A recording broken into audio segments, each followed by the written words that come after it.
Madalas sa mga nauulila ay sa kamag-anak na pupunta. Pero hindi lahat ay nagiging masaya. Katulad na lang ng kwentong ating mapakikinggan. Naulila at nawala ng memorya si Angel. Kaya naman kinupkup siya ng nakakatandang kapatid ng kanyang ina. Masaya naman siya noong una sa pag-aakalang magiging normal nang muli ang kanyang buhay. Ngunit doon siya nagkamali. Dahil ang pamilya na akala niyang totoong nagmamalasakit sa kanya ay may lihim palang itinago. Ang mag-asawang tiyahin at tiyuhin niya ang dahilan kung bakit siya naulila. Ngunit paano niya haharapin ang katotohanan? Matatanggap ba niya na ang taong inakala niyang mapagkakatiwalaan ay nagkukunwari lang pala? Ano ang kanyang gagawin kapag natuklasan niya ang lihim na itinago sa kanya? Gaganti ba siya o lalayo na lang? Sabay-sabay nating alamin ang istorya ni Angel na may mapagkunwaring tiyahin. Angel, alam kong wala ka pa ring naaalala sa mga nangyari last month, pero nakapagdesisyon na ako na iuwi ka sa amin. Nagbabaka sakali akong mas magiging maayos ang lagay mo kapag nakasama mo ang iyong mga pinsan. Iaalis niyo po ako dito sa shelter? Kaano-ano ko po ba kayo? Ako ang kapatid ng mama mo. Ilang beses na rin tayong nagkita noon, pero matagal na kasi akong hindi nakadalaw sa inyo. Kilala niyo po ang mama ko? Pero hindi ko po alam ang pangalan niya. Ang natatandaan ko lang po, may maamong mukha si mama. Lagi siyang nakangiti. Bukod pa po ron, wala na akong maalala pa. Ayos lang yan. Huwag mong pilitin ang sarili mo. Ako na ang bahala sa'yo. Hindi man ako kasing ganda at kasing bait ng mama mo, ako naman ang magiging best tita jam mo. Yun kung ayos lang sa'yo. Biglang lumiwanag ang mukha ni Angel sa narinig na sinabi ng babaeng nasa kanyang harapan. Wala man siyang naaalala sa kanyang pagkatao ay nararamdaman naman niyang konektado siya sa nagpakilalang tiyahin. Kaya naman binigyan niya ng tango bilang sagot ang babae. Nang makuha ni Jam ang sagot ng dalagita ay kaagad niyang inasikaso ang final process para maiuwi ang pamangkin. Hindi naman nagtagal yun. Kaya wala pang isang oras ay magkasama na silang sumakay sa isang lumang kotse na pag-aari ng babae. Tara na, panigurado kong matutuwa ang mga pinsan mo na magkakasama kayong muli. Mga babae po ba sila? Hindi, mga kuya mo sila. Tahimik lang si Angel na tumangu-tango. Napapailing naman si Jam sa pamangkin bago pinaandar ang kotse. Sa loob ng mahigit isang oras ay tahimik lang ang magtiyahin. Nang marating nila ang ancestral house ng mga Santiago. Namangha sa kanyang natatanaw ang dalagita mula sa bintana ng kotse. Huminto sa harap ng malakas tilang disenyo na bahay ang kotse. Bakas na bakas ang kalumaan nito, lalo na at moderno na ang estilo ng mga bahay na nakapalibot dito. Napakislot pa si Angel nang biglang tapikin sa balikat ng kanyang tiyahin. Ang laki ng bahay ano? Alam mo, dito kami lumaki at nagkaisip ng mama mo. Marami kaming masasayang memory dito. Kaya sana maging okay ka dito. Dito po lumaki si mama? Mayaman po ba kayo? Ang laki po ng bahay. Ang lawak pa po ng bakuran. Hindi naman kami mayaman. Ang mga magulang siguro namin noon. Pero kami sapat lang. Kakain tayo ng 3 beses sa isang araw. Meron lang tayo ng sapat. Hindi sobra. Kaya para sa akin, hindi tayo mayaman. Salamat po, tita. Salamat saan? Naku, ikaw na bata ka. Halika na nga sa loob para makita mo na ulit ang mga pinsan mo. Halos sabay na bumaba ang magtiyahin sa kotse. Pagkababa ay napatingala si Angel at muling pinagmasdan ang bahay. Hindi maintindihan ng dalagita kung bakit bigla na lang nagtayuan ang kanyang balahibo. Kaya naman napayakap siya sa kanyang sarili. Nakaramdam din siya ng bigat sa kanyang balikat na kanina ay wala naman. Napansin naman yun ni Jam na kinukuha ang bag ng pamangkin. Kaya naman nilapitan niya ang dalagita at inakbayan ito. Welcome home, Angel! Sana maging mabuting tita ako sa'yo. Halika na nga sa loob. Paniguradong napagod ka sa biyahe. Okay po. Sa kanilang pagpasok sa tarangkahan na may kababaan ay mas nakita ni Angel ang buong hardin. Maging ang isang parte na punong-puno ng iba't ibang halamang namumulaklak. Magkaganon pa man ay mabigat pa rin ang kanyang pakiramdam. Inisip na lang niya na baka tama ang kanyang tiyahin na napagod lang siya. Kaya naman sumunod na lang siya papasok sa loob ng bahay. Sa pagtapak ng kanyang mga paa sa loob ng bahay ay mas lalo niyang naramdaman ang bigat. Hindi niya na maintindihan ang kanyang sarili. Nasa ganong pag-iisip siya nang may bigla na lang yumakap sa kanya. Angel, sa wakas kasama ka na namin uli. Sobrang na-miss kita, little princess. Ako? Little princess? Yan ang tawag sa'yo noon ni Kuya Miko. Ako yata ang paborito mong kuya. Akala mo naman ikagugapo mo yun. Ang mabuti pa, magmerienda na muna tayo. Sakto, nagpabili ko kanina ng turon. Magtimpla na kayo ng juice, dali. Inakay naman ni Miko ang pinsang dalagita na si Angel. Hindi naman ito kumontra at nagpatangay na lang. Nang marating nila ang komedor ay mas namangha si Angel sa mga nakikita. Maraming mga nakasabit na mga lumang larawan ng pamilya. May mga medal ding nakalagay sa frame. Sa isang gilid naman ay may iba't ibang sukat na trophies. Simula sa maliit hanggang sa malaki. Nakangangang inilibot pa niya ang kanyang mga mata. Wala sa loob na nilapitan niya ang isang istante na punong-puno ng mga antigong kagamitan. Ang ganda! Sa inyo po ang lahat ng ito, Tita Jam? Koleksyon niya ng aking ina, ng inyong lola. Ang gaganda, no? Ang ilan naman sa trophies at medals, kay mama mo noon. Kay mama ko po? Ang galing naman po pala ni mama. Oo, matalino talaga ang mama mo. Diyan naman ako talo sa kanya. Ay nako, tama na nga ang daldal, magmerienda na tayo. Masayang pinagsaluhan nila ang turon at juice na merienda. Habang nagme-merienda sila ay panayang kwento ni Miko ng mga panahong lagi silang magkakasama. Hindi man maalala yun ni Angel ay natatawa siya sa paraan ng pagkukwento ng pinsan, sapagkat may kasama pang aksyon ang bawat eksenang sinasabi nito. Hindi na malaman ni Angel kung tatawa pa ba siya nang mapagtantong patapos na silang lahat kumain, maliban sa pinsang panay ang istorya. Kuya, ang merienda mo po. Ay, napasarap ng kwento. Mamaya itutuloy ko na lang. Kakain na muna ako. Ay nako, kahit kailan talaga. Kiming napapatawa na lang si Angel nang magkamot pa ng ulo si Miko. Habang ang kanyang tiyahin naman ay napapailing na lang sa pagkaisip bata ng kanyang binatang anak. Nang sumapit na ang gabi ay inaya ni Miko si Angel sa likod bahay kung saan ay may swing na pang-apatan. Magkatapat na naupo sila doon para maging balanse ang pag-ugoy niyon. Inilibot ng dalaga ang kanyang paningin sa paligid. Maganda roon, lalo na at maraming halamang namumulaklak at mga puno na siyang nagbibigay ng malamig na hangin sa paligid. Habang si Miko naman ay panayang sipol na tila nagtatawag pa ng hangin. Nang biglang makarinig sila ng alulong ng aso. Biglang nakadama ng takot si Angel. Natawa naman ang binata sa reaksyon ng kanyang pinsan.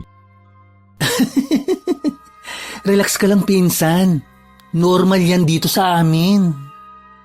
Normal? Bakit? Normal ba ang aswang dito sa inyo?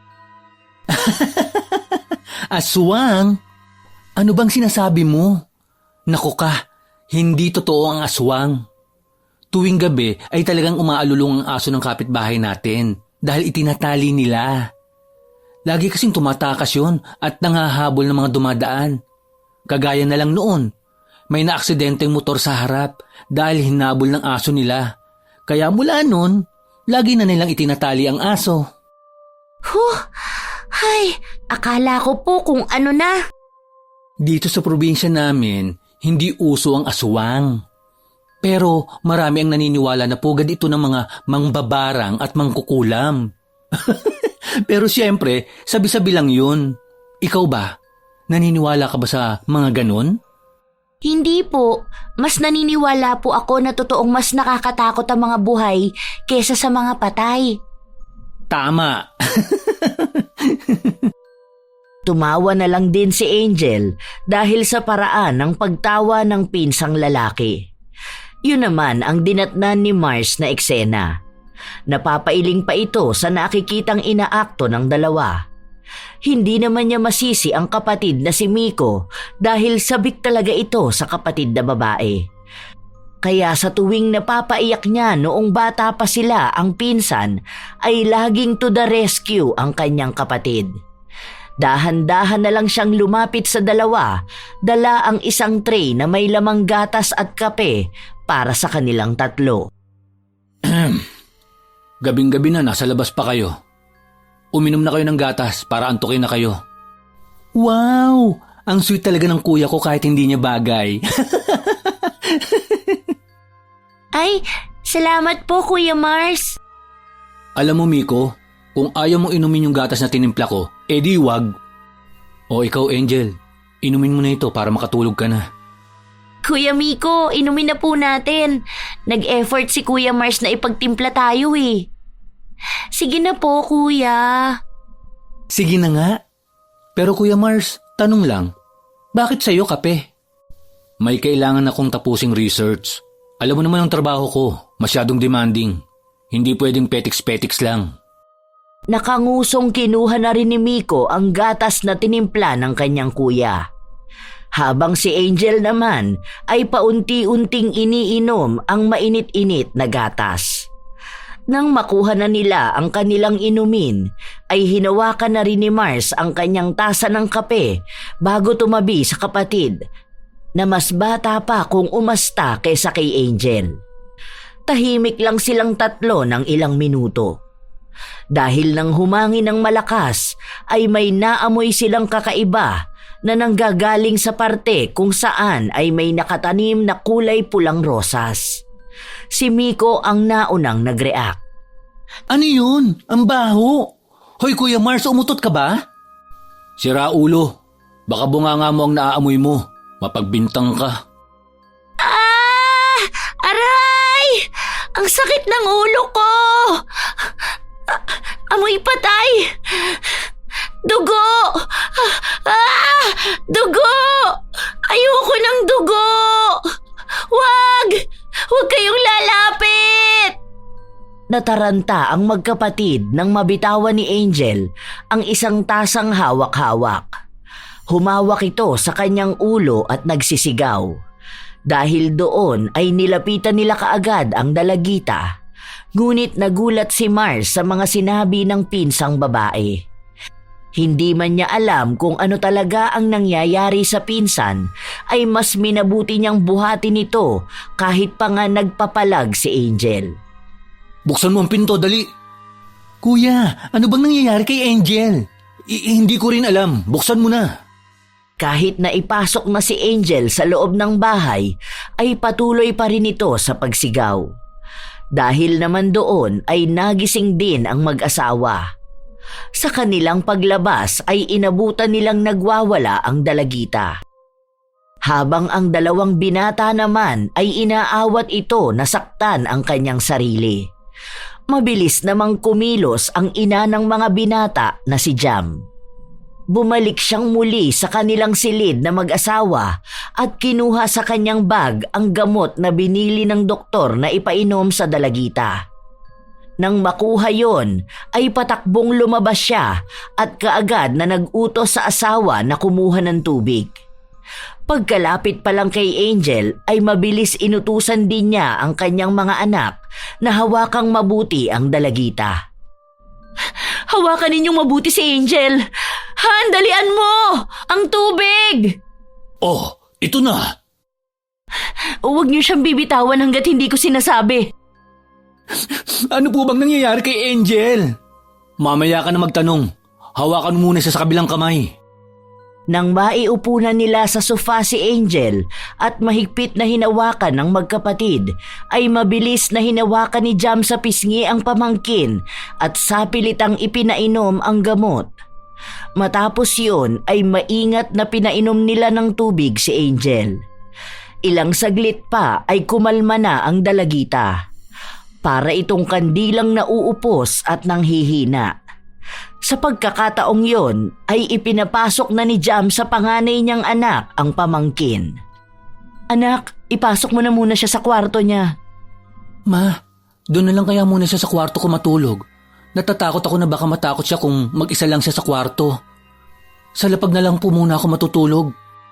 Kukunin ko na lang po ang phone niya at yun na lang ang gagamitin ko.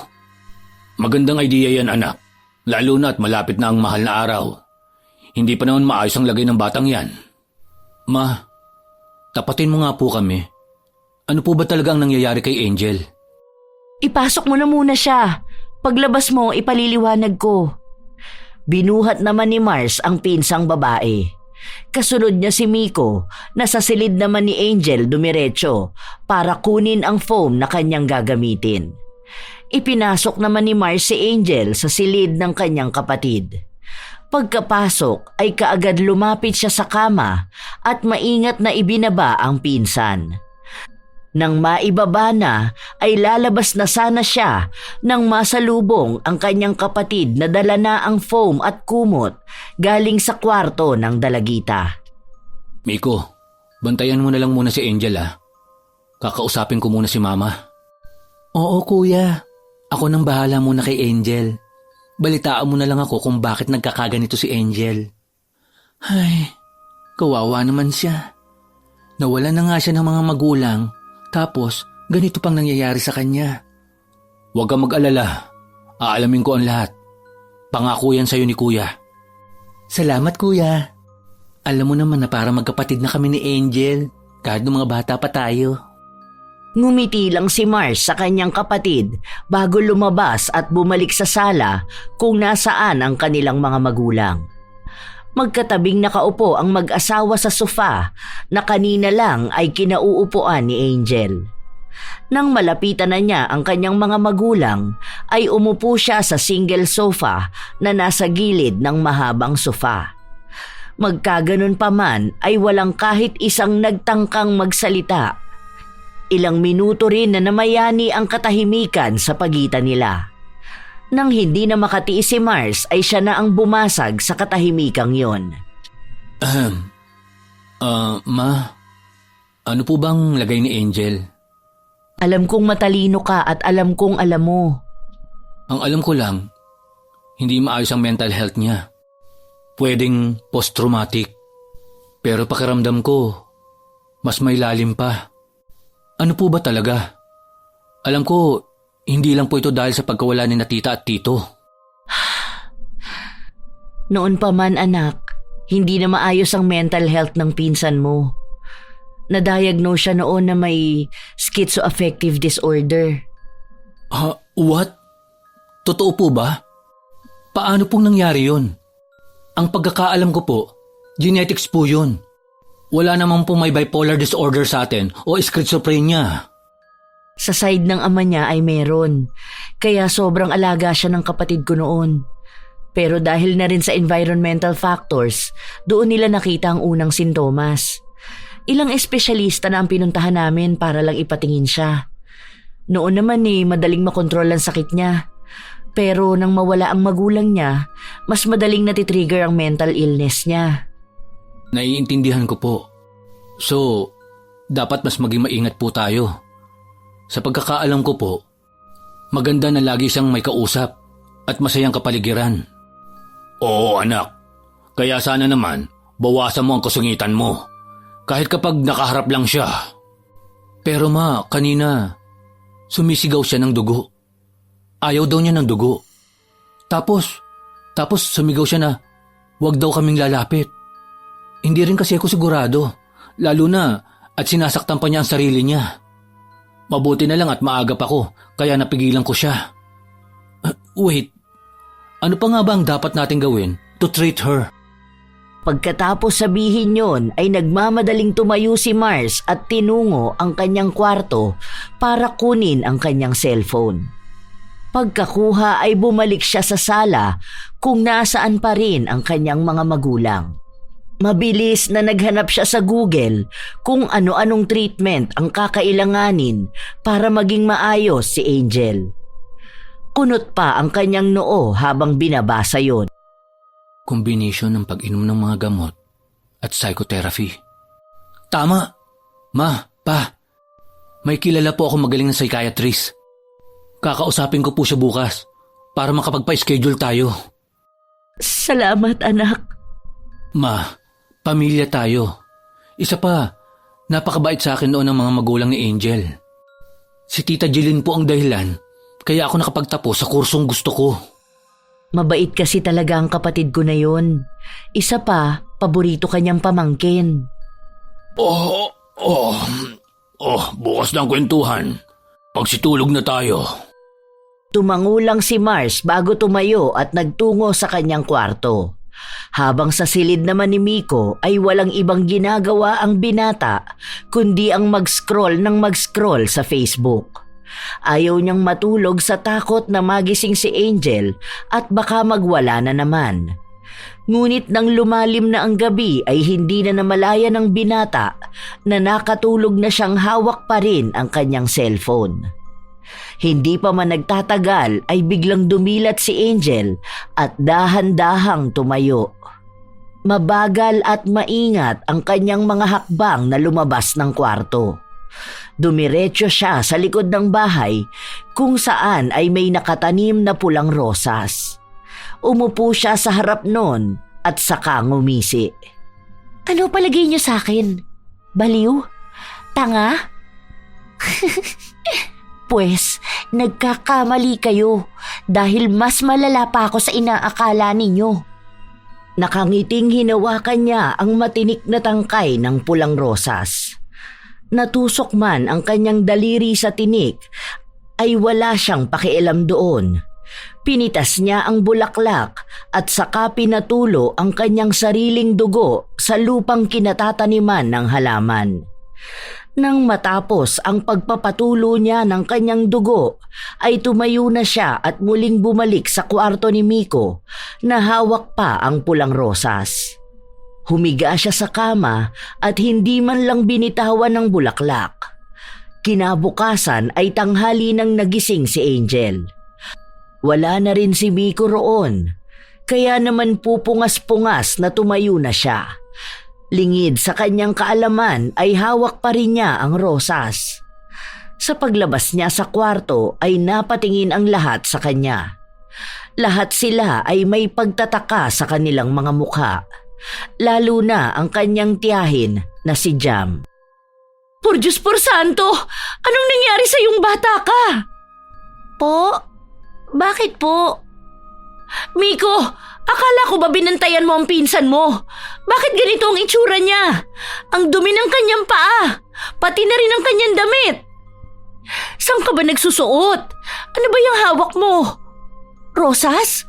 Galing ka ba sa likod bahay? Po? Kakalabas ko lang po ng kwarto. Napatingin naman si Angel sa kanyang suot na puting damit at sa kanyang dalawang kamay. Doon lang niya napagtantong may hawak nga siyang rosas. May mantsa rin ng dugo ang kanyang damit. Ininspeksyon niya ang kanyang sarili at pinakiramdaman kung may masakit ba sa kanya. Nang walang makita ay doon lang niya napagtanto kung ano ang nangyari. Nag-sleepwalk na naman po yata ako. Pasensya na po kayo. Ay nako, wala bang masakit sa'yo? Wala po, tita. O siya, sige, maglinis ka na ng katawan mo at kakain na tayo ng tanghalian. Tanghalian po? Mag-aalas 11 pa lang po ah. Ganito talaga dito sa amin. 11:00 ang tanghalian. Sige na, maglinis ka na ng katawan mo at kumain na tayo. Tumalima naman si Angel. Inilapag niya sa isang istante ang hawak niyang bulaklak. Kaagad siyang nag-shower at nagpalit ng damit. Pagkatapos ay nagmamadali siyang nagtungo sa komedor at umupo na sa harap ng hapag. Pagdating niya ay roon lang sila nagsimulang kumain. Sa buong maghapong lumipas ay tahimik lang ang buong kabahayan. Si Mars naman ay maghapong nakakulong sa kanyang silid at abalang-abala sa kanyang research. Sina Angel at Miko naman panay lang kwentuhan sa likod bahay. Samantalang ang mag-asawa ay masinsinang nag-uusap sa kanilang kwarto. Isang araw pa lang siya dito pero kumukulo na dugo ko. Napakabigat ng responsibilidad na ito. Kung hindi lang dahil sa mga lupaing sa kanya nakapangalan hindi ko kukunin sa shelter ang baliw na yan. Pamangkin mo pa rin yun. Isa pa, mukhang mabait na bata naman si Angel. Nakakainis. Pag nakikita ko ang mukha niya, nakikita ko ang mukha ng kapatid kong malandi. Yun ba talaga ang dahilan? Baka naman, naiinggit ka lang sa kapatid mo. Dahil bukod sa maganda siya, matalino pa. Saka, hindi ka pa ba masaya? Hindi ko lubos akalain na makakaya natin gawin ang bagay na yon. Huwag mo sabihing nakokonsensya ka na. Gusto ko rin ang ari-arian nila. Pero, hindi ba parang sumobra na tayo? So nakokonsensya ka nga. Hindi kasi ako kasing sama mo. Oo nga pala. Huwag mo nang idamay si Angel. Pakiusap. Magsasalita pa sana si Jam nang layasan siya ng kanyang asawa. Habang sa kabilang kwarto ay hindi mapakali si Mars. Lingid sa kaalaman ng mag-asawa ay narinig lahat ng binata sa kabilang kwarto ang naging pag-uusap nila. Hindi siya makapaniwala sa kanyang narinig. Ang mga magulang niyang inakala niyang natural na mabait ay may lihim palang itinatago. Dahil doon ay kinausap ni Mars ang kanyang kaibigang pulis na nakadestino sa probinsyang pinanggalingan ng kanyang pinsang si Angel. May kinalaman sina Mama at Papa sa pagkamatay nila Tita Jeline. Paano nila nasikmurang gawin yon? Napakabait na tao ng tita ko. Kahit na magulang ko kayo, aalamin ko kung anong kinalaman niyo sa nangyari sa kanila. Nawala ng magulang si Angel. Paano niyo na kayang gawin yon, Mapa? Tatawagan ko sa SPO to Gonzales. Paniguradong may alam siya sa kaso. Dali-daling tinawagan ni Mars ang kanyang kakilala. Habang sina Angel at Miko naman ay walang kamalay-malay sa natuklasan ni Mars.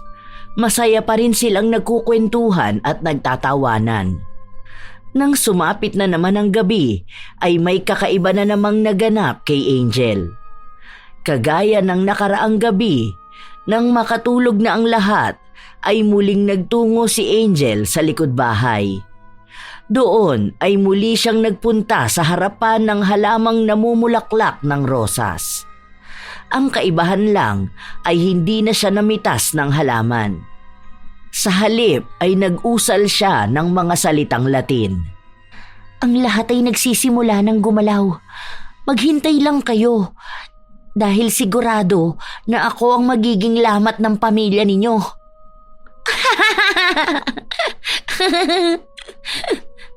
Nang matapos siya ay bumalik na ang dalagita sa kanyang higaan. Lumipas pa ang mga araw at laging ganon ang nangyayari. Ngunit nagbago ang pakikitungo ni Mars sa kanyang mga magulang kaya naman madalas ay nakakasagutan nito sina Erwin at Jam. May mga panahon pa ngang sinasampal ni Jam ang kanyang sariling anak. Kagaya na lang ng nangyayari ngayon. Dahil lang sa pinunan ni Jam ang laging paggising ni Angel na may maruming damit. Ang dumi sa damit, napapansin nyo. Pero ang maduming ginawa nyo, hindi. Anong sabi mo? Binabastos mo ba akong bata ka? Tinamaan po ba kayo? Hoy Mars, matuto kang rumispeto. Nakakalimutan mo yatang nanay mong kausap mo. Pwede po ba tama na? Ilang araw ng ganito Hindi po ba kayo nagsasawa? Ikaw kuya, ano bang nangyayari sa'yo?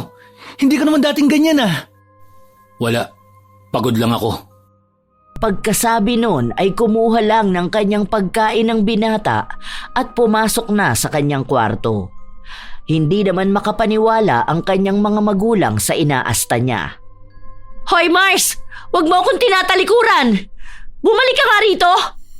Hoy! Kinakausap pa kita! Ay, pabayaan mo na lang muna ang anak mo. Baka na-stress na sa research niya. Kausapin mo yung anak mo! Ay nako, anak natin, hindi anak ko lang. Buisit! Malas na buhay to! Oh, kayong dalawa, kumain na kayo. Huwag niyo na lang pansinin ang nangyari kanina. Sorry po. Ako po ang dahilan kung bakit sila nag-aaway. Wala kang kasalanan doon. Kumain na lang tayo. Hayaan mo na sila. Ngumiti ng kimi si Angel sa sinabi ng kanyang pinsan. Kahit paano ay gumaan ang guilt na nararamdaman niya. Batid niyang marami ang hindi nakakaintindi sa sakit na meron siya. Pero pakiramdam ng dalagita ay napakaswerte niya na meron siyang pinsan na laging nandyan para pagaanin ang pakiramdam niya. Dahil sa sagutang nangyari ay tanging sina Miko at Angel lang ang naiwan sa komedor. Nag-walk out si Jam dahil sa inis at sumunod naman dito ang asawa. Nang sumapit na ang gabi, ay masayang nagkukwentuhan ang dalawang magpinsan nang bigla na lang matulala si Angel. Kaagad namang nabahala si Miko. Angel? Angel, ayos ka lang ba? Angel? Malapit na. Malapit na ang pagbabalik.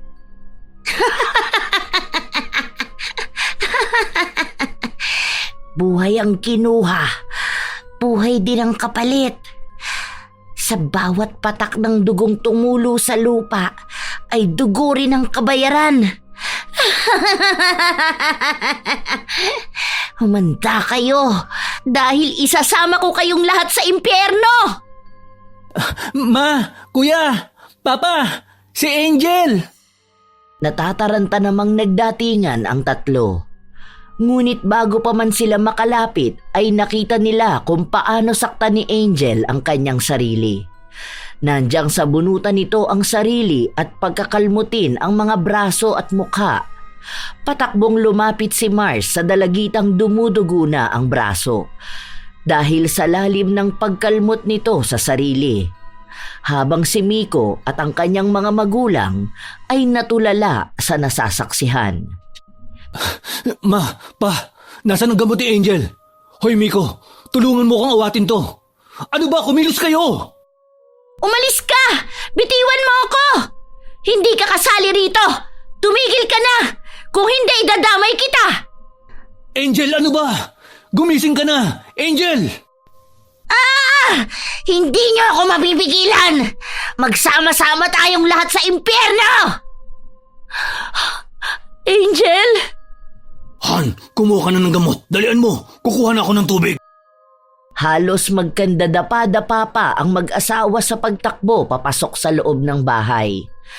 Habang sina Mars at Miko naman ay pinipigilan pa rin si Angel. Aksidente pa nitong naiuntog ang kanyang ulo sa ulo ni Mars. Nakadama man ng kaunting sakit at pagkahilo ay hindi niya binitawan ang pagkakahawak sa dalawang kamay nito. Samantala, nakayakap naman ng mahigpit sa dalagita si Miko habang umiiyak. Ilang sandali pa ay nakabalik na ang mag-asawa at mabilis na ipinilit ipainom ang gamot kay Angel. Nang mainom na nito ang gamot ay nawalan na ito ng malay. Binuhat naman ni Mars ang dalagita at dinala sa loob ng silid. Nakasunod naman ang apat sa kanya. Nang nasa loob na sila ng kwarto ay hindi mapigilan ni Jam ang kanyang nais sabihin. Mukhang kailangan na natin siyang ibalik sa shelter. Mas magagamot siya roon. Ano? Ibabalik mo po? Bakit? Natatakot ka po ba? Ano po bang kinatatakutan mo? Hindi mo ba nakita kung anong ginawa niya? Paano naman kung tayo na ang saktan niya? Paano kung patayin niya tayo dahil sa kabaliwan niya? Talaga ba? Yun po ba talaga? Hindi po kaya natatakot kayo dahil may kasalanan kayo sa kanya? Mars, ano bang sinasabi mo sa mama mo? Anak, Oh, bakit mukhang natatakot po kayong dalawa? Hindi na nakaimik ang mag-asawa, habang si Miko naman ay naguguluhan sa pinag-uusapan ng mga ito. Pero isa lang ang alam ng binata. Iyon ay mas bigyang pansin ang sakit sa pag-iisip ng kanyang pinsan. Napapatanong din siya sa kanyang sarili kung bakit ba nagkakaganoon ang kanyang mga magulang at nakatatandang kapatid. Tumigil na kayo! Ayokong umalis si Angel. Handa akong alamin ang paraan para hindi na maulit to. Pero anak... Tama na, Han. Ang mabuti pa siguro, ibalik na lang natin sa doktor si Angel. Baka may pag-asa pang gumaling ang bata. Mga bulag kayo! Parang hindi nyo nakita ang nangyari kanina!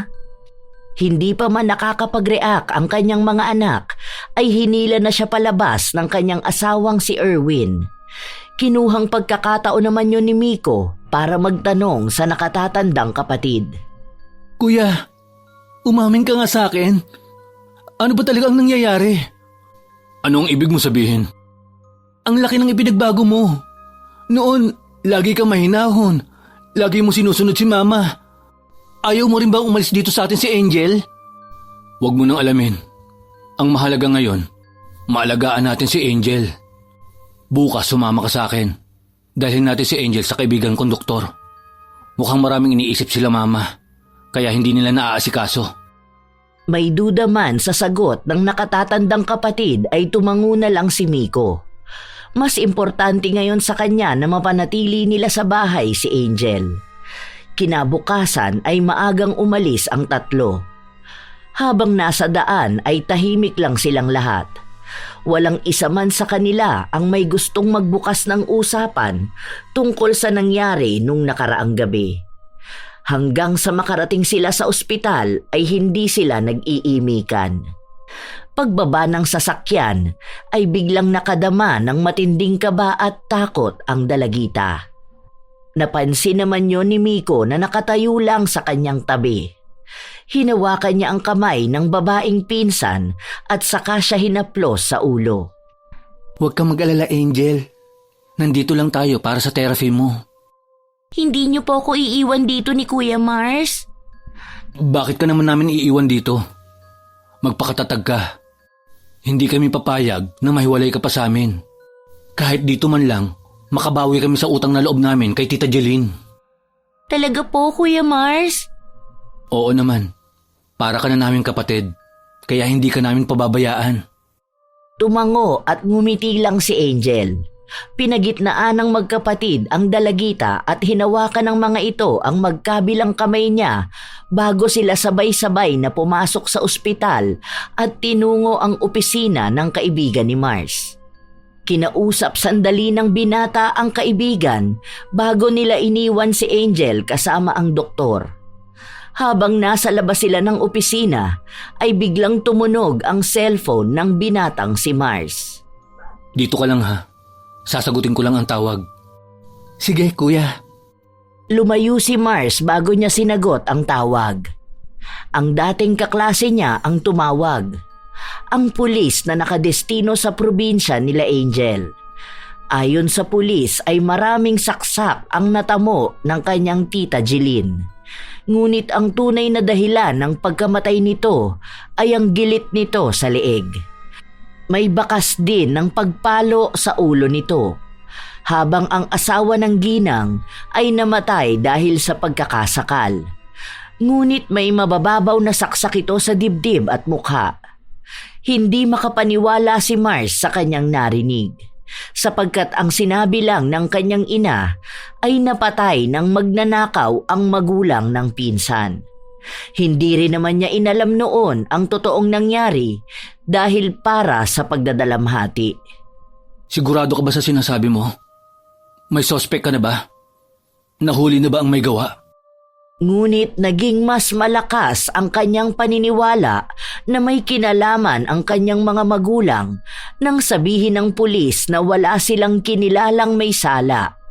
Ayon pa sa pulis, ipinahinto ng kapatid ng ginang ang pag-iimbestiga kaya naman hindi na nila ginalaw ang kaso. Labis ang panglulumo ni Mars sa narinig. Mas lalong lumakas ang kanyang hinala. Sige, salamat kaibigan. Pasensya ka na kung naabala kita. Magpapadala na lang ako mamaya ng pangmerienda mo. Send mo details mo sa akin. Hintayin ko ha. Matapos ang kanilang pag-uusap ay bumalik na rin si Mars sa harapan ng opisina ng doktor. Pagbalik niya roon ay inabutan niyang aligaga si Miko. Pabalik-balik ito ng lakad na animo ay binubulate. Nilapitan niya ito at doon ay narinig niya ang malakas na sigaw ni Angel sa loob ng opisina. Wag! Tama na! Huwag niyo po saktan sila, Mama! Wag! Ah! Bakit? Bakit wala akong nagawa? Hindi ko sila napigilan. Hindi ko na ipagtanggol sila Mama at Papa. Ah! Nandun lang ako sa loob ng cabinet. Pero wala akong nagawa. Naduwag ako at hindi ko man lang napagtanggol ang magulang ko sa mga masasamang tao. Gaganti ako. Gagantihan ko sila. Kuya, ano bang ginagawa kay Angel? Bakit para siyang nasasaktan? Kasama sa therapy niya yan. Bukod sa sakit niya nung bata pa siya, nagkaroon din siya ng PTSD. Dahil nasaksihan niya ang lahat ng nangyari kila Tita Jeline. Hindi kaya mas lumala ang sakit niya sa ginagawa natin, kuya? May tiwala ka ba sa akin? Siyempre naman. Pues, trust the process. Magiging maayos din ang lahat. Ilang minuto pa ang lumipas bago natapos ang therapy ni Angel. Nang hihina man ang katawan sa pagod, ay nakangiti namang humarap ang dalagita sa mga pinsan. Miko, mauna na kayo sa sasakyan ni Angel. Kakausapin ko muna ang doktor niya. Sige kuya, tara na Insan. Aalalayan na kita. Salamat po, Kuya Miko. Nang mawala na sa paningin ni Mars ang dalawa ay sakalang siya pumasok sa loob ng opisina ng doktor. Pagpasok pa lang ay kaagad niyang tinanong ang kaibigan. Kumusta ang therapy ni Angel? May improvement ba? Mas lumala ba? May natuklasan ka ba? Humugot muna ng malalim na buntong hininga ang doktor at inaya munang maupo si Mars. Ginawa naman yon ng binata. Nang makaupo na siya ay sakalang sinabi ng doktor ang kanyang natuklasan sa kalagayan ni Angel. Ayon sa doktor, malala ang PTSD ng dalaga. At sabi pa nito ay mukhang hindi nakakainom ng kanyang gamot ang pinsan ng binata. Pinabulaan na naman yon ni Mars. Ano? Sigurado ka ba? Pero may gamot na laging pinapainom si Mama kay Angel. Paanong hindi napapainom? Mas lumalala ba ang lagay niya? Makikita ang takot sa mukha ng doktor sa sinabi ni Mars. Tinanong niya ang binata kung alam ba nito ang gamot na ipinapainom sa dalagita. Sapagkat ayon sa kanyang pagsusuri ay hindi naiinom ng pasyente ang kanyang mga gamot na sana ay makakatulong para ma-maintain ang klarong pag-iisip ni Angel. Pero umiling lang si Mars dahil hindi niya alam ang iba pang gamot ng pinsan maliban sa pampakalma nito. Hindi ko alam kung ano-ano ang gamot na pinaiinom ni Mama. Pero sa isang araw, 4 na gamot ang pinaiinom niya sa pinsan ko. Maliban sa pampakalma niya na ibinibigay lang ni Mama pag inaatake siya. Sa tingin mo ba, sinasadya ni Mama na siya ang naghahawak ng mga reseta at gamot ni Angel? Para hindi namin malaman kung anong klaseng gamot ang pinapainom niya? Hindi na sinagot ng doktor ang tanong na yon ni Mars. Bagkus ay binigyan siya nito ng panibagong reseta. Nagbilin din ito sa binata na siguraduhing mapapainom niya yon sa dalagita. Sinabi pa nito na kailangan nilang maibalik doon si Angel pagkatapos ng 1 linggo. Nang matapos ang kanilang pag-uusap ay nagpaalam na rin ang binata at inabot ang bayad nito. Okay, maraming salamat. Punta na ako. Baka naghihintay na yung dalaw sa akin. Nang makalabas ng opisina ng doktor ay tiningnan ni Mars ang resetang nasa kanyang kamay. Dumiretso na muna ang binata sa parmasya na nasa loob din ng ospital. Binili lang niya ang mga gamot na kailangan ni Angel bago niya tinungo ang sasakyang nakaparada sa gilid ng ospital.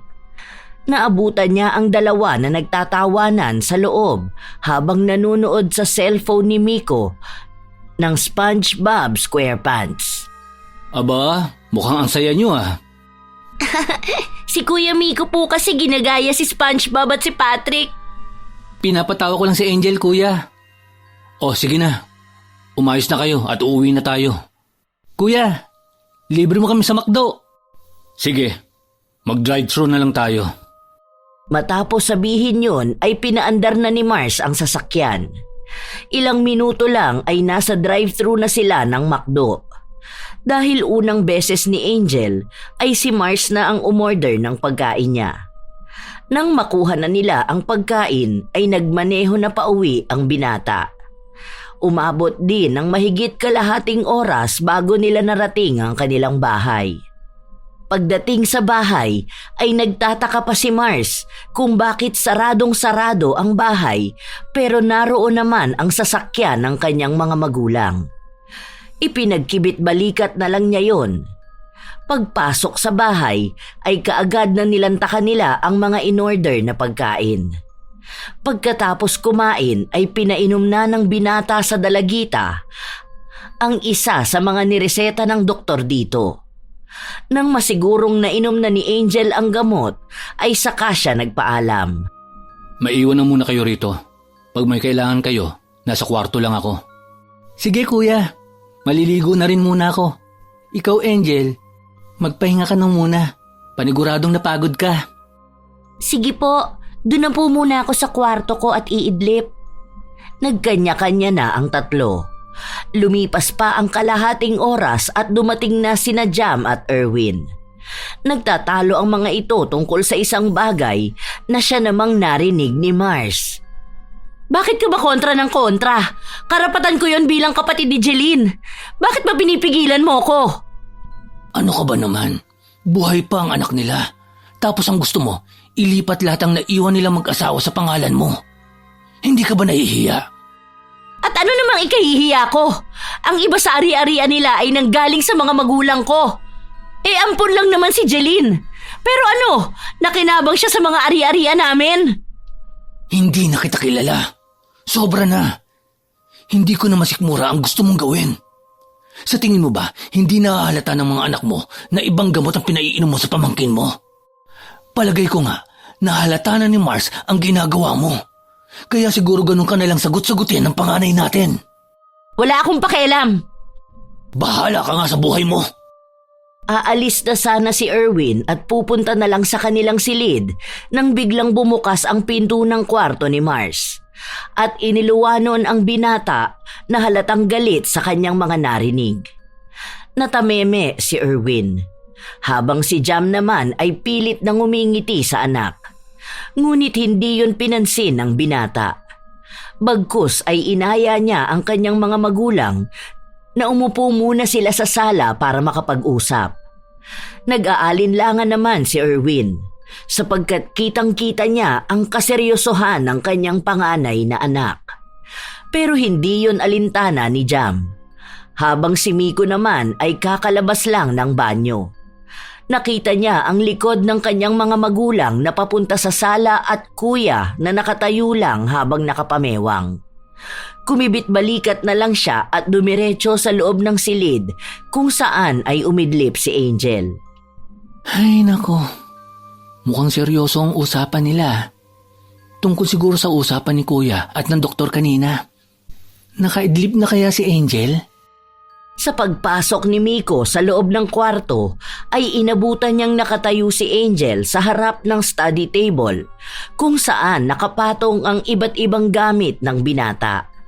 Kabilang na roon ang iba't ibang maliliit na lalagyan ng mga larawan. Nakatalikod ito sa kanya kaya naman walang ideya ang binata kung ano ba ang ginagawa ng kanyang pinsan. Tatawagin na sana niya sa pangalan nito. Ngunit parang nalunok niya ang mga salitang nais lumabas sa kanyang bibig nang makita niyang umangat ang kamay nito kasabay ng pagbigkas ng salitang hindi maintindihan ng binata. At sa pagbaba ng kamay ay may kung anong ipinahid ito sa larawan ng kanyang ama at ina. Bahagya lang niyang nakikita yon, kaya naman hindi na siya nagdalawang isip pa na lapitan ito. Insan? Anong ginagawa mo dyan? Ayos ka lang ba? Ay, ano ba yung Hindi na naituloy ni Miko ang kanyang sasabihin nang mas naging malinaw na sa kanya kung ano ang ipinahid ng pinsan. Napahinto rin siya sa paghakbang. Muli niya sanang tatanungin ito pero naunahan na siyang magsalita ng dalaga. Kuya, nagustuhan mo po ba? Nilagyan ko ng marka sila Tita Jam at Tito Erwin. Alam mo ba kung bakit? Bakit? Dahil oras na. Oras na para sila naman ang makatikim ng mga bagay na ginawa nila sa magulang ko. Dugo. Maraming dugo. Angel, anong ibig mong sabihin? Gusto mo bang malaman ang sikreto nila at sikreto ko? Hindi na naituloy pang muli ni Miko ang kanyang sasabihin nang biglang humarap si Angel. Kakaiba ang paraan ng pagkakatitig nito sa kanya.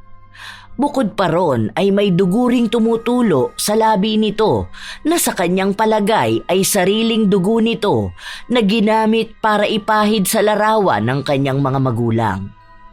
Napangiti ng nakakakilabot si Angel nang makita niya ang takot sa mukha at mga mata ng pinsang lalaki. Dahan-dahan, isa-isang hakbang ang kanyang ginawa. Ngunit sa bawat paghakbang ng dalagita ay siya namang atras ni Miko. Huwag kang lalapit. Bakit naman, kuya? Ayaw mo na ba kay Angel? Natatakot ka rin po ba sa akin? Takot ka po sa dugo? Ito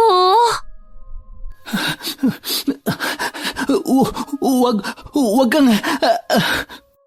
Hindi na natapos ni Miko ang kanyang sasabihin nang biglang kagatin ni Angel ang kanyang daliri at ipakita yon sa binata. Bigla na lang bumagsak sa sahig ang binata, dala ng takot at pagkabigla. Mahina namang tumawa si Angel at mabagal na lumapit sa binatang nawala ng malay. Yumuko ang dalagita at hinaplos-haplos pa ang ulo ng kanyang nakakatandang pinsan. Huwag kang mag-alala, kuya. Ang sabi sa akin ni Mama, mabait daw kayo ni Kuya Mars. Kaya naman hindi ko kayo idadamay sa paghihiganti ko sa pagpatay ng magulang nyo sa magulang ko. Matulog ka na muna, kuya. Pupuntahan ko na muna sila. Huwag kang mag-alala dahil hindi ko sila papatayin. Sisiguraduhin ko lang na pagsisisihan nila ang pagpatay nila kila Mama at Papa. Muli ay tumayo si Angel at dahan-dahang lumapit sa pinto. Bubuksan na sana niya yon nang marinig niya ang malakas na boses ni Mars na parang galit na galit sa kausap nito. Ano? Tama po ba ako? Tama po bang sinabi ng doktor na hindi niyo pinaiinom kay Angel ang tamang gamot niya? Kanina pa po tayo paikot-ikot ng tanong. Ma, pa, pati ba naman ako? Lolokohin niyo pa? Sabihin mo na ang totoo sa anak mo. Alam niya na ang ginagawa mo. Ano pa bang itatago mo? Ano? Ano nga aminin ko? Wala akong aaminin dahil wala naman akong ginawang masama. Pwede ba? Tama na ang pagpapanggap. Alam na nga ng anak mo ang ginagawa mo sa pamangkin mo. Ano na bang nangyari sa babaeng pinili ko? All along, simula nang kuhanin niyo sa shelter si Angel, hininto niyo na rin ang gamot na kailangan niya. Tama ba ako, ma? Sleeping pills lang ba ang pinapainom niyo kay Angel kapag inaatake siya? Kung ayaw mong sumagot, ako na magsasabi. Oo, Mars. Tama ka. Sleeping pills ang pinaiinom ng mama mo kay Angel. Pero gusto lang niyang maiwasan na masaktan ni Angel ang sarili niya. Katulad ng mga bata pa kayo. Yun lang. Hindi yun ang totoo. Gusto mo ba talagang marinig ang katotohanan? Pwes, makinig ka! Sumeryoso naman ang mukha ni Erwin sa narinig na sinabi ng kanyang asawa. Kinakabahan siya sa maaaring lumabas sa bibig nito. Lalo na ang tungkol sa planong kahit siya ay hindi sang-ayon. Ano po ang katotohanan? Kung bakit ba namin kinuha si Angel sa shelter? So, hindi talaga dahil sa pamangkin mo siya at mahal mo ang kapatid mo. Bakit pala, ma? Gusto ko malaman. Ano po ba ang habol mo sa pagkuha mo kay Angel sa shelter? Dahil sa mana niya. Kailangang maibalik sa ating pamilya ang lahat ng mga pinamana sa kanya ng mga magulang ko. Alam kong alam mo na ampon lang si Tita Jeline mo. Hindi rin naman mapapakinabangan ng pinsan mo yun. Kaysa gamitin niya sa kung saan-saan, mas mabuti pang sa atin na lang. Alam mo rin namang hindi maayos ang pag-iisip ng pinsan mo. Ma, umamin ka nga po sa akin. May kinalaman ka po ba sa pagkamatay ni Tita Jeline? Hindi sumagot ang ginang. Bagkus ay nag-walk out siya at iniwan ang kanyang mag-ama sa sala. Habang si Angel naman ay nakasandal lang sa pinto at pinakikinggan ang usapan ng mga ito. Nang wala na siyang marinig pa, ay naglakad siyang muli papalapit sa mga litratong nasa lamesa ni Miko. Kinuha niya roon ang larawan ng mag-asawang may bahid ng dugo. Pinakatitigan yon ng dalagita bago ito nagsalita na animoy may kinakausap. Gagawin ko na po, Mama, ang matagal ko nang gustong gawin. Simula pa lang nang tumuntong ako sa bahay na ito, gusto ko na talagang simulan. Huwag ka na pong mag-alala dahil hindi ko po gagamitin ang mga itinuro mo pong mahika sa akin. Hindi ko po kayang gawin ang ginawa nila sa inyo. Kaya naman sisiguraduhin ko na lang po na magsisisi sila sa mga maling desisyon nila. Matapos sabihin yon, ay taimtim na umusal ng isang dasal ng pangpabalisa at pagbibigay ng halusinasyon sa mga taong nasa larawan si Angel. Matapos niyang mabigkas ang huling salita, ay ibinulong niya sa hangin ang pangalan ng kanyang tiyahin at tiyuhin. Pagkatapos nun ay humiga na siya sa kama at saka umidlip. Lumipas ang mga oras bago nagising ang dalagita. Nakita niyang madilim na ang paligid. Pupungas-pungas na tumayo si Angel at dire-diretsong naglakad papunta sa likod bahay. Dumiretso na siya sa isang parte kung saan nakatanim ang halamang namumulaklak ng rosas. Napangiti siya nang makita ang 3 rosas na ang isa ay bubot pa. Ang sipag niyo namang magbulaklak. Namukadkad na ang isa. Kailangan ko nang kunin to dahil masyado nang nakabuka mga talulot mo. Kunin ko na rin tong isa pa. Aba, ang ganda mo rin pala kahit hindi ka pa namumukadkad. Pipitasin ko na kayo. Paniguradong magagamit ko na kayo para sa aking gagawin. Nang mapitas na ang bulaklak, ay muling bumalik sa loob ng bahay ang dalagita. Dumiretso siya sa kusina para kumuha ng pwede niyang paglagyan sa mga bulaklak na pinitas. Inabutan niya roon sina Miko at Mars. Hello po mga kuya! Angel? Ayos ka lang po ba, Kuya Miko? Bakit parang namumutla ka po? Ay nako, nananaginip ng masama yan. Ganun po ba? Dapat po kasi lagi ka pong nagdadasal. Oo. lagi na ako magdarasal. Para kang bata. Ano ba yung hawak mo? Rosas po. Pinitas ko po sa likod. Gusto ko po sanang ibigay kay Tita Jam eh. Sa tingin niyo po ba magugustuhan to ni Tita? Oo naman. Sandali. Ang alam ko, may vase si Mama na nakatago dito eh. Lumapit si Mars sa isang cabinet at kinuha mula roon ang may kaliitang vase. Nang makuha yon ay nilagyan niya ng tubig. Hinaluan din niya ng vetsin ang tubig. Nagtataka namang pinagmamasdan lang siya ng kanyang kapatid at pinsan. Nang matapos na ang paghahalo, ay lumapit siya kay Angel at inabot yon sa dalagita. Kuya, ano po yung nilagay mo? Betsin, ihahalo ko yun sa tubig para mas tumagal ang buhay ng mga bulaklak. Ganun pala yun. Salamat po, Kuya Mars. May bago na naman akong natutunan. Sige po mga kuya, iaabot ko lang po kay Tita Jam to. Sige. Katukin mo na lang siya sa kwarto. Opo. Malaki ang ngiting inilagay niya sa vase ang 3 tangkay ng rosas bago naglakad papalapit sa pinto ng silid ng mag-asawa. Nang makalapit na siya, ay kumatok lang siya ng 3 beses. Ilang segundo lang ay bumukas yun at bumungad si Erwin. Oh, Angel, may kailangan ka ba? Gusto ko lang po sanang ibigay ang mga bulaklak na ito para kay Tita Jam. Maganda po na meron kayong sariwang bulaklak sa loob ng kwarto. Ganun ba? Salamat, Angel, ha? Napakaswerte namin at bigla kaming nagkaroon ng anak na babae. Salamat din po dahil kinuha niyo ako sa shelter. Malungkot po kasi ron. Malungkot na ngumiti si Erwin sa pamangkin. Para bang may nais itong sabihin na hindi lang niya masabi. Doon naman biglang lumitaw sa likod ng lalaki ang kanyang asawa. Kunot ang noo nito na tinignan si Angel na nakangiti. Tumaas ang kilay ni Jam. O bakit? Anong meron? Wala. Gusto lang daw ibigay sa'yo ni Angel ang mga bulaklak na ito. Sige, ilagay mo na lang sa tabi ng side table natin. Sana po nagustuhan niyo ang mga pulang rosas. Sige, salamat. Kumain ka na ba? Hindi ka na namin ginising kanina. Kumain ka na lang doon. Sige na at magpapahinga na kami. Hindi pa man nakakasagot si Angel, ay sinaraduhan na siya ng pinto ng kanyang tiyahin. Ngunit hindi niya ikinasama ng loob yun.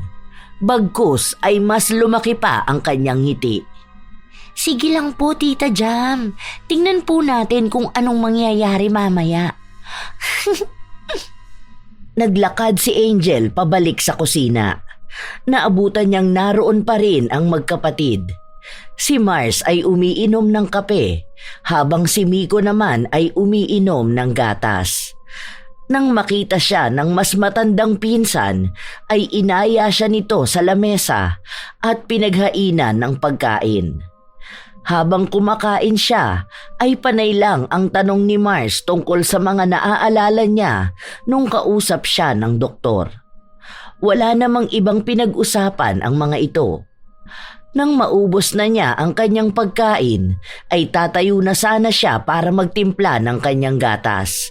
Ngunit naunahan siya ni Miko. Nagpresenta ito na siya na ang magtitimpla. Naunang naubos ng magkapatid ang kanilang iniinom, kaya naman minadali na rin ni Angel ang kanyang gatas. Nang matapos na ay aayain niya sana sa likod bahay si Miko, pero naunahan siya nito. Magpahinga ka na muna. Doon na muna ako sa kwarto ni Kuya. Gusto ko rin kasi makita kung paano mag-research si Kuya eh. Sige po. Good night po mga kuya. Angel, good night. Hindi na nagtaka si Angel kung bakit ganon ang inaakto ng pinsang si Miko, sapagkat batid niyang natakot ito sa nakita nito kanina. Kaya naman nagpasya siyang pumasok na lang sa kwartong ginagamit niya at maghintay sa mangyayari. Pagkapasok niya ay muli siyang humiga sa kama at kinuha sa kanyang bulsa ang larawan ng kanyang magulang na kasama siya.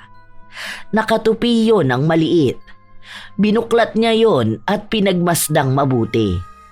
Naluluha pa siya sa tuwing naaalala ang kanyang mga magulang.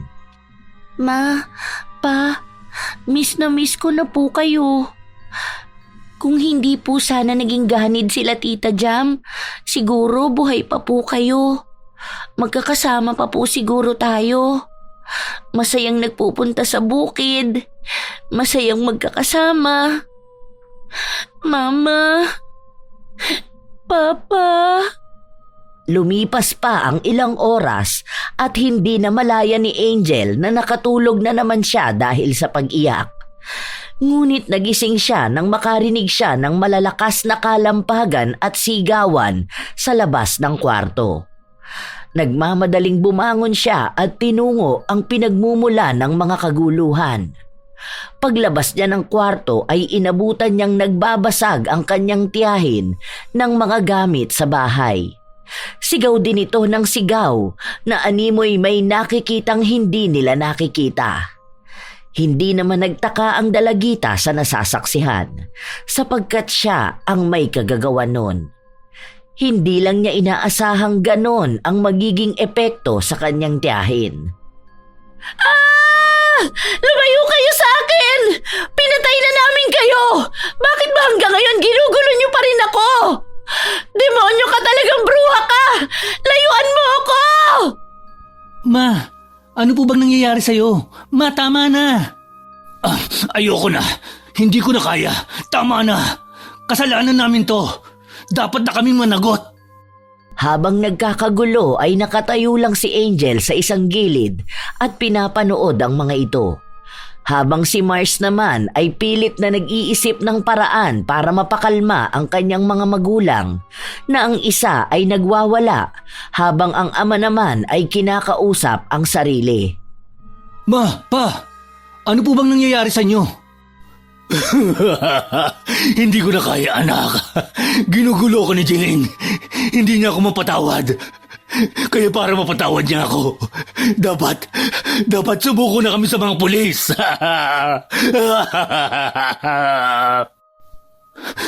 Pa, ano bang sinasabi mo? Hindi sumagot si Erwin. Bagkus ay nanlaki ang mga mata nitong nakatingin kay Angel na nasa isang sulok. Nagmamadaling lumapit ang lalaki sa dalagita at saka lumuhod sa harapan nito. Angel anak, patawarin mo kami. Patawarin mo kami ng tita mo. Hindi na kaya ng konsensya ko. Mahal na mahal ko lang talaga ang tiyahin mo. Kaya ko siya sinunod. Sabihin mo naman sa mama at papa mo na patawarin na kami.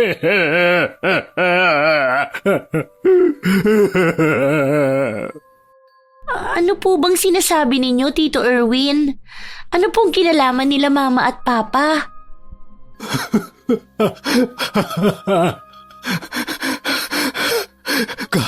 Kami ang pumatay sa mga magulang mo.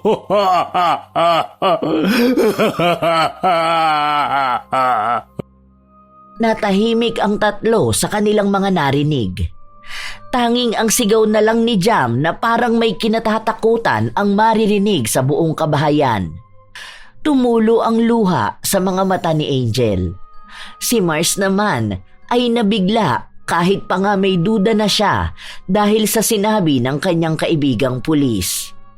Habang si Miko ay hindi makapaniwala sa narinig na sinabi ng ama. Para itong kandilang nauubos na napaupo sa sahig. Hindi niya lubos na akalain na ang kanyang mga magulang ang dahilan kung bakit naulila ang kanyang kaisa-isang pinsan. Kayo ang pumatay kina Tita Jeline? Kayo ang dahilan kung bakit mag-isa na lang si Angel? Bakit? Bakit niyo po nagawa yun? Akala ko mahal niyo po sila, tita. Bakit? Paano?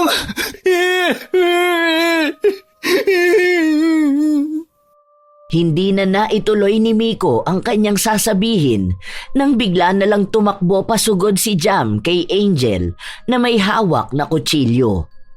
Naging maagap naman si Mars, kung kaya napigilan niya ang kanyang ina at pilit na inagaw ang hawak nito. Ma! Demonyo kayong pamilya! Dapat pinapatay na lang kita sa shelter eh! Malas kang bata ka! Bakit ba kasi sa'yo mapupunta ang lahat ng kayamanang dapat ay sa pamilya lang namin? Ay ampun lang naman ang demonyo mong ina! Magsama-sama na kayo sa impyerno! Tama na, Jam! Tayo ang masama! Tayo ang mga demonyo! Tumigil ka na! Mas nagulantang ang tatlo nang biglang suntukin ni Erwin ang kanyang asawa na naging sanhi para mawala nito ng malay. Matapos yun ay muling lumuhod ang lalaki sa harap ng dalagita. Patuloy pa rin ito sa paghingi ng tawad sa ginawang kasalanan. Patawarin mo sana kami, Angel. Huwag kang mag-alala. Susuko na kami sa pulis. Kailangan namin pagbayaran ng mga nagawa naming kasalanan. Sa'yo at sa iyong mga magulang. Mars, anak, tumawag ka na ng pulis. Kailangan namin panagutan ang nagawa naming krimen.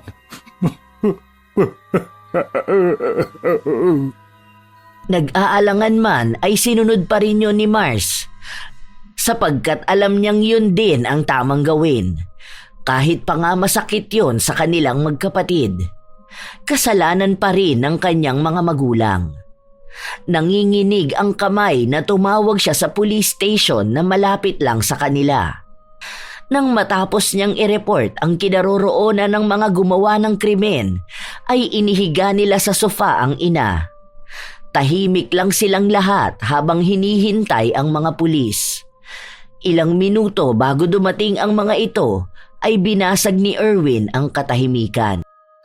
Mars, ikaw ang pinakamatanda sa inyo. Kaya huwag mong pabayaan sina Angel at Miko. Ang mga papeles ng mga ari-arian natin at ng mga magulang ni Angel nasa kabinet ng mama mo. Opo pa. Miko, anak. Sorry kung ganito ang mga magulang mo. Alam kong mabait kang bata. Huwag mong iiwan si Angel. Kayo na lang ng kuya mo ang mayroon siya. Pa, opo. Tutulungan ko po si kuya na mapagaling si Angel. Para kahit doon man lang po, makabawi ang pamilya natin sa kanya.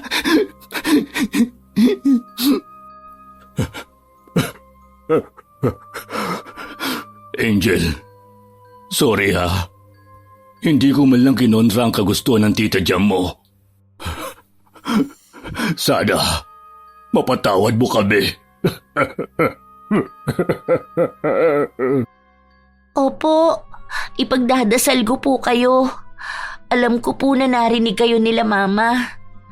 At alam ko po na darating ang panahon na mapapatawad nila kayo. Sorry din po. May kasalanan din po ako. Nagpanggap po ako na walang naaalala. Pero nasasaktan po kasi ako sa tuwing naaalala ko ang gabing nangyari ang pagkawala nila mama. Salamat. At sorry. Ilang minuto pa ang lumipas bago dumating ang mga pulis. Pagpasok pa lang ng mga ito ay sumuko na si Erwin at inamin ang krimeng nagawa nilang mag-asawa. Hinuli ang lalaki at dinala naman sa ospital si Jam dahil wala pa rin itong malay. Nang makuha na ng mga pulis ang mag-asawa ay sumama si Mars. Naiwan lang sina Miko at Angel. Mababakas ang pag-aalinlangan ni Miko na lumapit sa dalagitang pinsan. Napansin naman yon ni Angel. Kaya siya na ang nagkusang yumakap sa pinsang lalaki. Sa pagyakap ni Angel kay Miko ay mas lalong tumulo ang luha ng binata dahil sa lambot ng puso ng kanyang pinsan. Sorry, Angel. Hindi ko alam na pamilya ko pala ang dahilan ng pagkaulila mo. Ayos na po, kuya. Ang mahalaga, nagising na sina tito at pinanagutan ang ginawa nila kay mama. Isa pa po, pamilya tayo. Napangiti si Miko sa sinabi ng pinsan. Lumipas pa ang mga araw at naging maayos na ang lahat.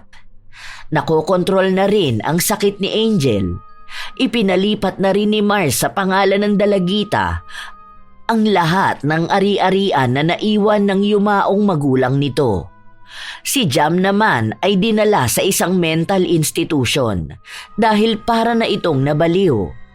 Lagi itong takot at laging sinasabi na nakikita niya ang kanyang kapatid na yumao na. Habang si Erwin naman ay inako ang lahat ng ginawa nilang krimen. Napatawan siya ng 40 years na pagkakakulong. Ang istorya ni Angel ay nagpapakita sa atin na walang lihim na hindi nabubunyag. Gaano man natin pilitin na pagtakpan ang mga kasalanang nais nating ilihim, sitwasyon na mismo ang gagawa ng paraan upang mabunyag ito. Dahil lahat ng bagay sa mundo ay may katapat na karma at may hustisyang nakalaan para sa bawat kamalian. Shout out sa ilan sa mga masusugid nating tagapakinig. Hazel Fiesta, Brents Recto, Genevieve Suco, Siren Carmen, Olivia, Kim Salgado, Susan Pogoy, Vicky Yabut, Cecilia Plaza, Arabi Simplicio, Linda Marie Cauli, Melin Pinados at sa Pinados family. Ito ang inyong Lola Telang at maraming salamat sa inyo.